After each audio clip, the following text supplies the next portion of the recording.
sɔrɔ Mali kɔnɔ Mali kɔkan u b'a kali mɔgɔ caman bɛ yen b'an ka ko dɔ sigi WhatsApp sanfɛ ka to ka karamɔgɔ min tɛmɛ k'u ka fayda bila sanfɛ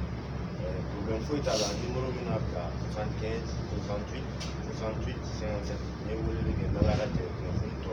bɛɛ lajɛlen bɛ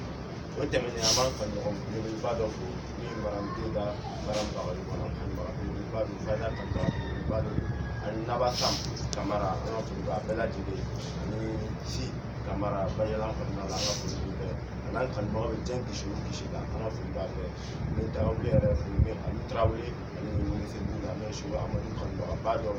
don an ye wele ko a ka foli fɔ Seko Amadu an yɛrɛ n bɛ n ka fisɛn fo Welesebugu dugukolo sanfɛ o tɛmɛnen ka kafo muso kafo ɲɛmɔgɔba min ye Kulubali fɛ